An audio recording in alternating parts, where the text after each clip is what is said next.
the gym, Amber Valley MMA. Let's see you, Amber Valley MMA. See? Thank you, go on in.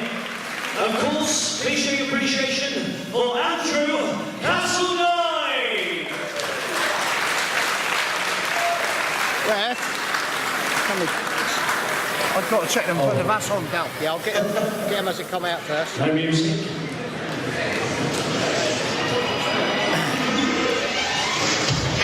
Oh, there we go. Once again, ladies and gentlemen, please go down for Adrew Castledine.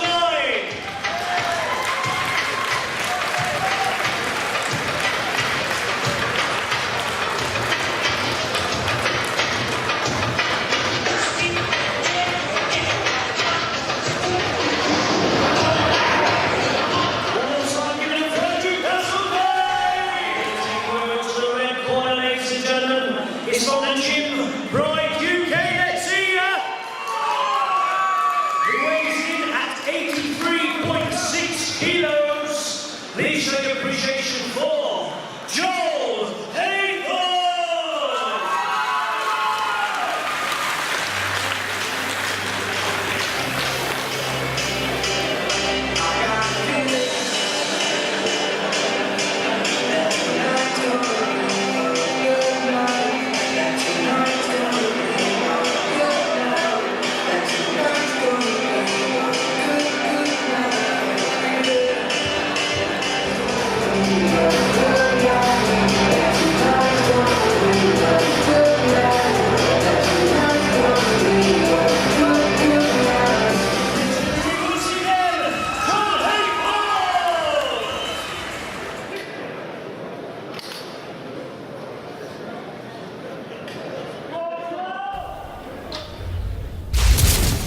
So here we go, ladies and gentlemen, opening fight of the evening here at WFC UK.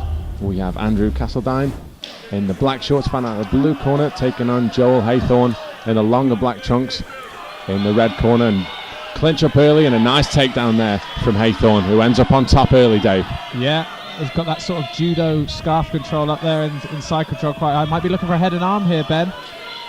Trying to isolate that arm on the near side. Trying to work for it straight away. Castledine really needs to try and get himself out of this spot. You're right, he's trying to get that leg round and take the back. Yeah, if he can pop that head out, he could nick round and take the back of Haythorn here. Haythorn is probably best going to his knees, Ben. Yeah, he's just starting to do that now. Wow, good work from Amber Valley's Adrew Castledine. Castledine, as you say, Dave, trying to get at the back door.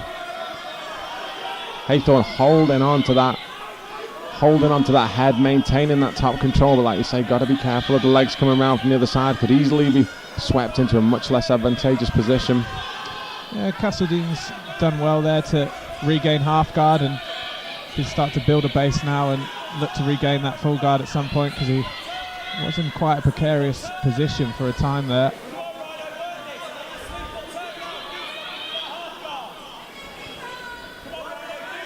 Coach in Casledine's corner, Lloyd Clarkson, calling for him to start doing something with that half guard.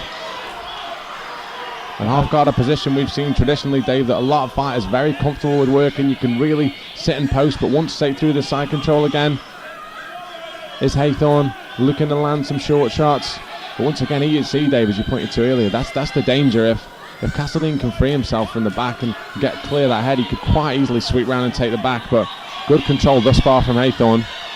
Yeah, I'd like to see Castledine making some sort of frame on the face, and just start cross-facing him and pushing that face away. And I'm sure he could pop his head out, because he's literally hugging him around the head at the moment, Haythorn. But saying that, it's working for him, and he's spent the majority of this round on top position, Ben. As I say that, Adrew Castledine ends up back in top. I don't think he's going to have too long to work. Castledine looking to make his time on top count. He spent the lion's share of this round underneath, and will be aware that, as we so often we say, Dave, the shorter rounds, these rule sets, it's hard to spend a minute, 2 minutes underneath in a fight at the amateur levels and expect to come out with a lion's share of the points. Yeah, certainly is. passes to side control.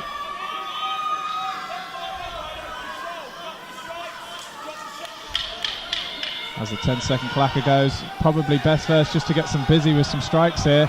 But as it is, another reversal from Haythorn and a sort of crucifix position now. Wow, fast and furious action here in the first round at WFC-UK. This action more on the feet here in the second period.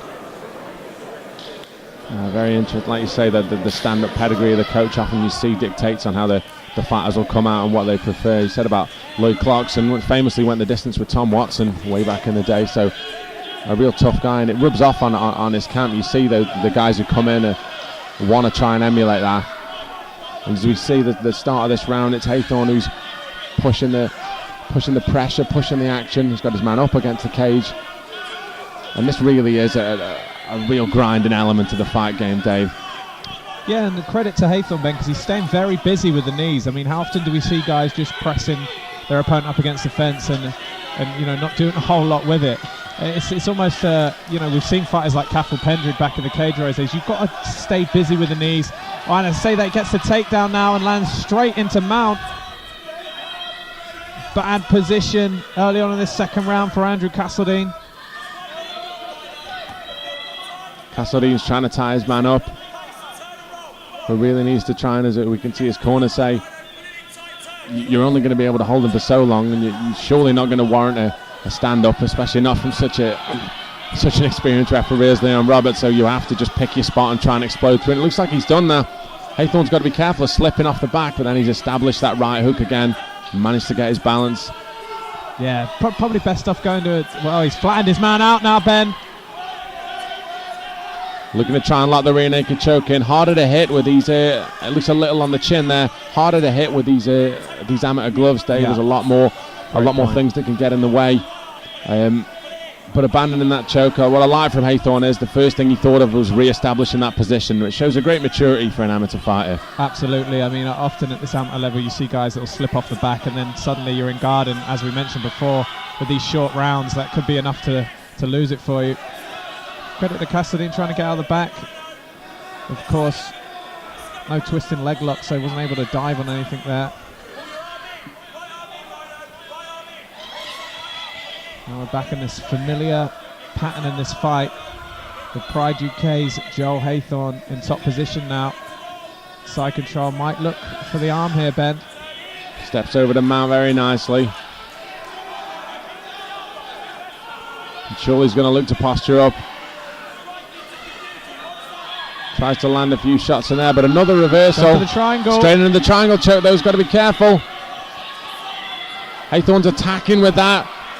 Arching the legs round. He's got to try and get that leg hook. Now transitions to the armbar. Very nice. Castledine, to his credit, Dave, not staying put.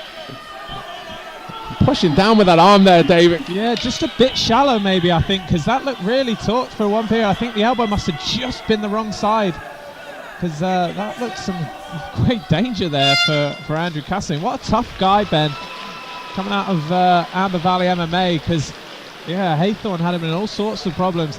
It's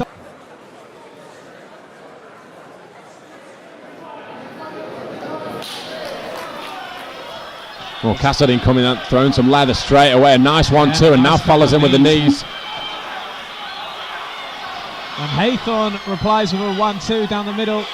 Standing guillotine attempt, modifying it with a crank. Castledean's really struggling here, Dave. This looks very tight. And there's the tap. That is all she wrote. Joel Haythorn from Pride UK always looked to have the edge in the grappling stakes, Ben, for me. Had Castledine some trouble with the arm bar in the second period and just went for that standing guillotine. It looked tight straight away.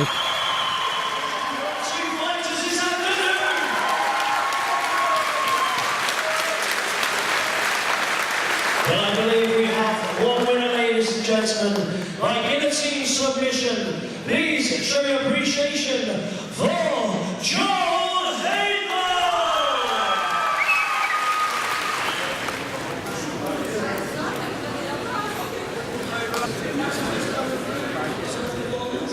Okay. What was going through your head just as you were walking in? Starting the card out, crowd's fresh, what are you going to do for it? Well, I thought I'd put on the show for the first time of the night. Got used to it, so maybe 10 fights. Time to run in. Great opponent though. I tried to get my range and obviously come back down by finishing up, so it was not a game for it. Yeah, it seemed like you were dominant in the standing, in the grappling, in the clinch game. Did that put confidence into you going into the third round? Yeah, after the first and second round, once I got a bit of top control and I set up my range, so third round, yeah, I was quite confident that I got the first two, so I had to finish me in that one, I think.